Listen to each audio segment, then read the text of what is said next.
Bienvenue à l'émission La force des femmes en emploi par Le Pont. Aujourd'hui, nous allons à la rencontre de 4 femmes inspirantes qui ont fait le choix des métiers non traditionnellement féminins. Bonne émission.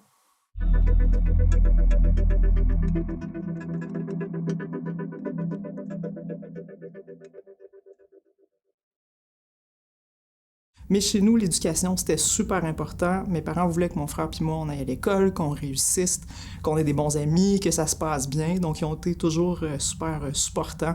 Puis ça nous a permis, les deux, dans le fond, de faire des assez longues études. On est allés, mon frère et moi, tous les deux à l'université. Moi, j'ai un parcours d'études qui est assez long, puis qui a l'air assez typique, mais finalement, il est plutôt atypique. Quand j'étais au cégep, je vais même partir du secondaire. Quand j'étais au secondaire, j'avais un prof de chimie puis de physique, entre autres. C'était le même prof, un homme, qui voulait vraiment beaucoup que les filles fassent des sciences, qui aiment les sciences, qui réussissent en sciences. Les gars aussi, mais pour lui, c'était à la fois pour les garçons puis pour les filles. Donc, il nous encourageait beaucoup. Moi, il me disait souvent « Hey, t'es bonne en chimie puis en physique, penses-tu faire des études en sciences? » puis tout ça. Puis, je me suis inscrite au cégep. Moi, j'ai fait un bac international en sciences de nature, là, qui est à peu près l'équivalent du programme de sciences de nature. Puis, j'ai trouvé ça difficile. J'ai pas réussi au début, en fait. Même, j'ai coulé mon cours de physique. Premier examen, j'ai eu 24%. Je me suis dit, c'est terminé. Je ne ferai jamais de sciences. Je voulais devenir médecin, moi, dans ce temps-là. Puis, finalement, j'ai eu un tuteur. Ça s'est vraiment bien passé. Les notes ont remonté, puis tout ça. Puis, dans ma deuxième année, quand je voyais que je n'allais pas rentrer en médecine, j'avais une prof de physique, une femme, qui nous encourageait aussi vraiment beaucoup à faire des sciences. Dans le programme où j'étais, c'était assez mixte. Il y avait des gars, il y avait des filles. Puis, cette prof-là nous a beaucoup encouragés à aller vers là. Puis, on était un petit groupe de 13. Sur les 13, on a fini 3 filles en physique ou en génie physique. Donc, c'est signe qu'elle a eu quand même une influence importante. Je me suis inscrite au bac en physique. J'ai fait mon bac. Puis, au bout de tout ça, je me suis inscrite à la maîtrise en sciences de l'eau, parce que moi, je voulais faire quelque chose d'un peu plus appliqué. Puis après quelques semaines, j'avais fait un stage pendant mon bac dans cette équipe-là, puis tout ça. Je me suis rendu compte, en fait, que ce que je voulais, c'était enseigner. Donc, j'avais un super bon directeur de recherche à ce moment-là, à l'INRS, qui m'avait dit « Écoute, Audrey, vas-y en enseignement, mais je trouve que tu as beaucoup de potentiel. J'aimerais ça, après, que tu continues vers les cycles supérieurs. » J'avais dit « Ben non, je vais devenir prof de cégep, puis après ça va être tout. » Puis finalement, j'ai fait le programme pour être prof de cégep. J'ai beaucoup aimé ça.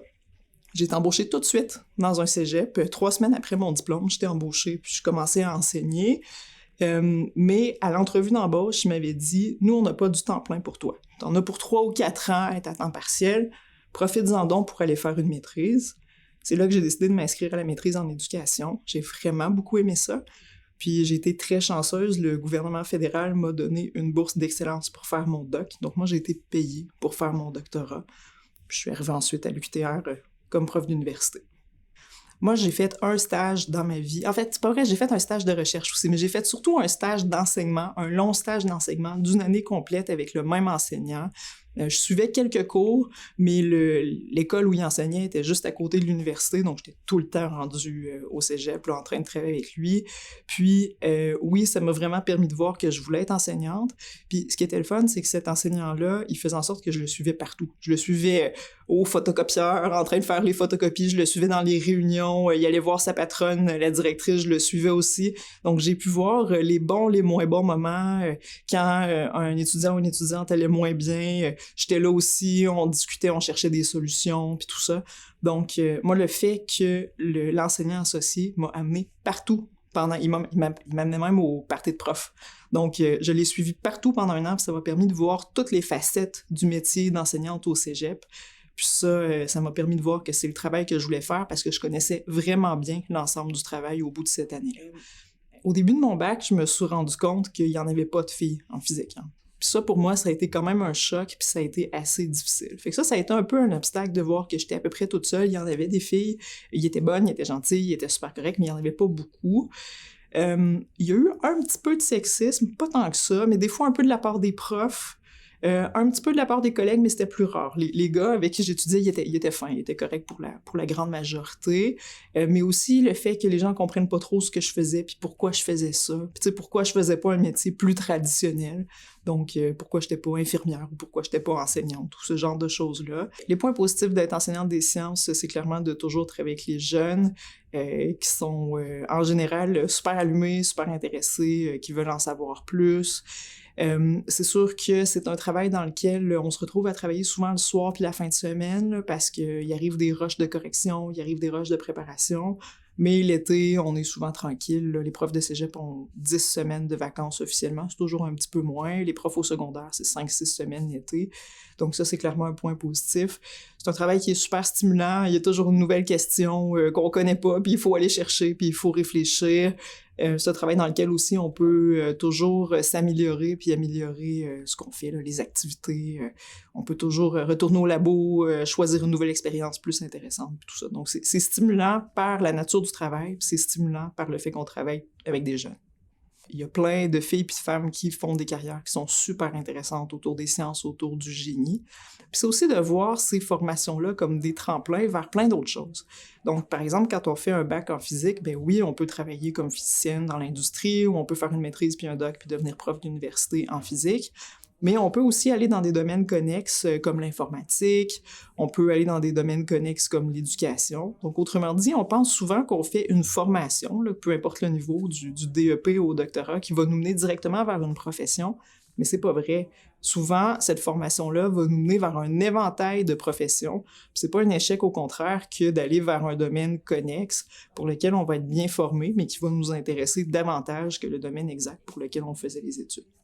Le taux de rétention dans les domaines scientifiques pour les femmes, il n'est pas si haut que ça. Il y a même une expression en anglais, le leaky pipeline, donc le tuyau qui fuit, là, qui laisse entendre qu'au fur et à mesure que les femmes avancent dans la formation puis dans la carrière en sciences, elles quittent le navire.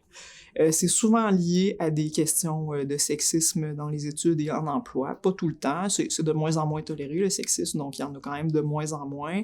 Mais il y a des femmes qui quittent pendant les études.